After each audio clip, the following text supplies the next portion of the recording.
아침 목사에 오신 여러분들을 환영하고 축복합니다. 하나님께서 오늘도 새로운 날을 허락하셨는데요. 새로운 날에 걸맞는 새로운 은혜로 오늘 하루 우리 인생을 지킬 줄 믿습니다. 오늘은 하나님 마음에 뜻하신 바라는 제목을 가지고 예레미야 30장 12절부터 24절까지 말씀을 함께 살펴봤으면 좋겠습니다. 12절부터 15절까지 말씀 같이 한번 읽어볼까요? 여호와께서 이와 같이 말씀하시니라. 내 상처는 고칠 수 없고 내 부상은 중하도다. 내 송사를 처리할 재판관이 없고 내 상처에는 약도 없고 처방도 없도다. 너를 사랑하던 자가 다 너를 잊고 찾지 아니하니 이는 내 악행이 많고 내 죄가 많기 때문에 나는 내 원수가 당할 고난을 내가 받게 하며 잔인한 징계를 내렸도다. 너는 어찌하여 내 상처 때문에 부르짖느냐. 내 고통이 심하도다. 내 악행이 많고 내 죄가 허다함으로 내가 이 일을 너희에게 행하였느니라. 예. 하나님께서는 예레미야를 통해서 이스라엘 향해서 심판의 메시지를 전하게 됩니다. 그런데 특별히 오늘 본문에 보면 유다를, 그 당시에 이스라엘을 뭐에 비유하냐면 불치병에 걸린 환자의 비유를 해요. 그래서 마치 치료할 수 없는 병에 걸린 환자처럼 내 상처는 뭐예요? 고칠 수 없고 내 부상이 너무 중하다.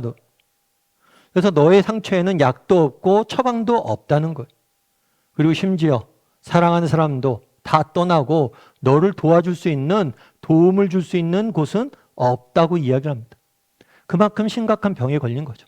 그럼 왜 이런 심각한 병에 걸렸냐는 거예요. 뭐라고 이야기해요? 내 악행과 죄가 많기 때문이다. 그 당시 이스라엘은 정말 하나님의 은혜로 정말 하나님의 백성이 되었죠. 그런데 하나님을 떠나 온갖 죄악에 빠져서 지냈어요. 하나님 끊임없이 선지자를 보내서 회개의 메시지를 전합니다. 그래서 다 거부했어요. 받아들이지 않았어요. 그만큼 심각한 죄에 빠졌다는 거예요. 그 결과 뭐라는 거예요? 지금 내게 나의 심판이 임하게 된다는 거예요. 어제도 예를 들었지만 예를 들면 그런 거죠. 의사가 왔습니다. 치료를 합니다. 그런데 다리가 다 썩었어요. 그럼 어떻게 해야 돼요? 다리를 뭘 해야 돼요? 절단해야 되는 거예요. 그러면 다리가 썩기 전에 미리 왔어야죠. 그런데 썩게 다 둔 다음에 이제 오니까 어쩔 수가 없다. 절단할 수밖에 없다는 거예요. 왜요? 정말 그래야지 사니까. 하나님도 마찬가지란 거예요. 정말 그동안 이스라엘 백성들을 향해 정말 많은 선지자를 보내서 심판의 경고의 메시지를 보냈습니다. 그런데 그걸 뭐예요? 거부했어요. 그 결과 어디에 치를 이루는 거예요? 사망에 이루는 것. 여러분 결코 하나님의 이러한 경고와 메시지를 우리가 무시하면 안 돼요. 귀 기울일 수 있어야 된다는 것. 그럼에도 불구하고 우리에게 소망이 있는 이유가 있죠.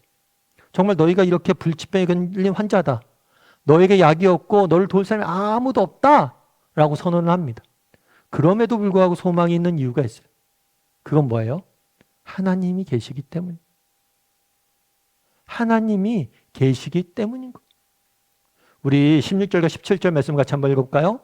그러므로 너를 먹는 모든 자는 잡아먹힐 것이며 내 모든 대적은 사로잡혀갈 것이고 너에게서 탈취해간 자는 탈취를 당할 것이며 너에게서 노략질한 모든 자는 노략물이 되리라. 여호와의 말씀이니라. 그들이 쫓겨난 자라 하매 시온을 찾는 자가 없은즉 내가 너의 상처로부터 새살이 돋아나게 하여 너를 고쳐주리라. 내가 뭐라고요? 너의 상처로부터 새살을 돋아나게 하여 너를 고쳐줄 것이다. 그래서 정말 네가 그렇게 불치병에 걸린 심각한 문제에 안고 있는데 그 문제를 고쳐줄 분 누구밖에 없다는 거예요? 하나님밖에 없다는 거예요. 그리고 하나님이 고칠 거라는 거예요. 우리도 마찬가지예요. 여러분 우리도 정말 하나님, 우리 인생의 유일한 대안은 하나님 한 분밖에 없습니다. 어떤 상황, 어떤 순간에라도. 그 당시에 그런 거잖아요. 이스라엘 백성들이 범죄했습니다. 그래서 하나님에게 심판을 지금 받는 거예요. 그럼에도 불구하고 내가 하나님의 곁에 심판을 받더라도 누구예요? 우리의 소망은 누구밖에 없어요? 하나님밖에 없다는 거예요. 하나님 앞에 우리 문제를 가져가야 된다는 거예요. 대표적인 예가 있죠. 다윗이에요. 다윗이 생애 마지막 순간에 하나님 앞에 범죄합니다. 하나님께서 얘기해요.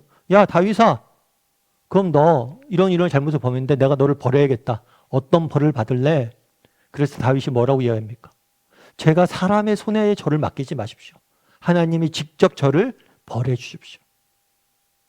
왜냐하면 하나님은 우리를 벌하시지만 그럼에도 불구하고 우리를 사랑한다는 걸 안다는 거예요. 그런 악인들과 다르다는 걸 안다는 거예요. 내가 차라리 아버지에게 매맞겠다 이야기하잖아요. 우리도 마찬가지예요. 정말 때로는 이 땅을 살다 보면 불치병에 걸린 것처럼 내 삶이 더 이상 소망이 없는 것처럼 느껴질 때가 있습니다. 그럴 때라도 우리에게 유일한 소망은 누구예요? 하나님 한 분밖에 없어요. 때로 이것이 내가 잘못해서 하나님 앞에 벌을 받을 때라도 우리의 소망은 누구밖에 없어요? 하나님밖에 없다는 거예요. 그리고 그 하나님께서 반드시 우리의 상처로부터 뭘 할 거예요? 새살이 돌아나게 하실 것이고 우리를 고치실 거예요. 저도 정말 하나님께서 우리의 인생을 이렇게 고치시고 위로하시는 그런 은혜를 좀 맛보았던 것 같아요. 저는 사실 어렸을 때 저희 아버지가 가정을 돌보지 않았어요. 그 외도를 하셨어요. 그래서 저희 어머님이 고생을 많이 하셨습니다. 저희 어머님이 홀로 3자녀를 키워야 했어요. 저와 우리 2 누님을. 그래서 거의 그렇게 외롭게 힘들게 고난 속에서 어려움 속에서 지내야만 했죠. 여자 혼자 그 가정을 돌보는 게 쉽겠습니까? 쉽지 않아요. 저희도 쉽지 않았어요. 저 같은 경우에도 어렸을 때 그런 거죠. 어렸을 때 이제 누님들이 이제 학교 다니고 그러다 보니까 밖에서 놀고 싶고 그러잖아요. 그럼 동생을 저 혼자 엄마가 이제 저를 보라고 누나들한테 맡긴 거죠. 근데 어린 나이에 뭐 아이를 돌볼 수 있습니까? 그래서 저를 이제 방에 넣어놓고 밖에서 문 잠궈 놓고 놀고 오고 그랬다고 그러더라고요. 저는 혼자 하루 종일 갇혀 있었던 거죠, 방에. 정말 어린 그런 시절을 많이 보냈어요. 그런데 그때는 참 이해할 수 없었어요. 왜 하나님께서 우리 가정에 이렇게. 그런데 저는 제 인생을 살면서 하나님께서 그 어렸을 때 그런 상처들을 다 치유해 주셨다고 믿어요. 왜냐하면 너무 좋은 어른들을 많이 만났어요.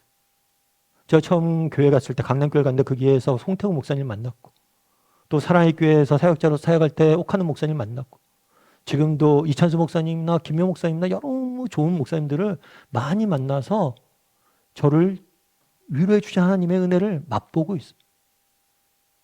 오늘 본문에 뭐라고 얘기합니까? 내가 너의 상처로부터 새살을 돋아나게 할 것이다. 너를 고칠 것이다.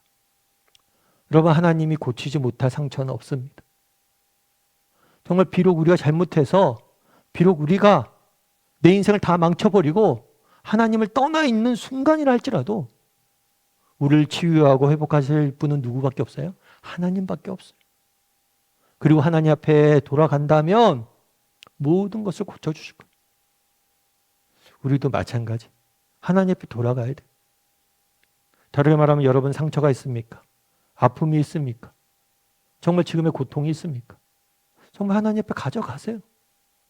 그럼 하나님은 고치실 거예요. 왜요? 불치병 같은 너희도 내가 고칠 것이다. 하나님이 고치지 못할 사람들은 없습니다. 영적으로나 육적으로나 모든 면에서. 그래서 정말 우리가 이 땅을 살다 보면 여러 가지 인생의 상처와 아픔들이 안고 살아가잖아요. 그것들 하나님 앞에 가져갔으면 좋겠어요. 하나님, 제가 이렇게 아픕니다. 제가 이렇게 힘듭니다. 그랬을 때 하나님께서 반드시 여러분들을 고치실 거예요. 그런 믿음을 가지고 하루하루 살아가는 저나 여러분이 되기를 주님의 이름으로 소원합니다. 우리 함께 기도했으면 좋겠는데요. 기도하실 때 오늘 말씀 기억하면서 기도했으면 좋겠습니다. 정말 하나님께서 무엇이라고 이야기합니까? 너희가 정말 불치병에 걸린 환자와 같이 될 것이고 너희가 상처가 심해서 약이 없고 사랑하는 사람마다 너희를 다 버렸는 그런 상황에 처한다 할지라도 내가 반드시 널 고칠 것이다. 널 치유할 것이다. 널 돌아오게 할 것이다. 약속을 주십니다. 우리도 마찬가지예요. 정말 하나님이 고치지 못할 병은 없습니다. 비록 우리가 잘못해서 우리가 실수해서 하나님 앞에 벌 받는다 할지라도 그것조차도 하나님이 고치실 거예요. 그런 믿음을 가지고 정말 우리가 이 땅에서 우리가 갖고 있는 내면에 갖고 있는 상처, 아픔 이 모든 것을 하나님께 드릴 줄 아는 하나님 앞에 내려놓을 줄 아는 하나님께 가져갈 줄 아는 사람이 되게 해달라고. 하나님이 나의 상처 아픔을 치유할 것이라는 믿음을 가지고 내 내면에 있는 상처 아픔을 하나님께 가져갈 줄 아는 사람이 되게 해달라고. 이 시간 목소리로 같이 기도하도록 하겠습니다. 같이 기도하시겠습니다.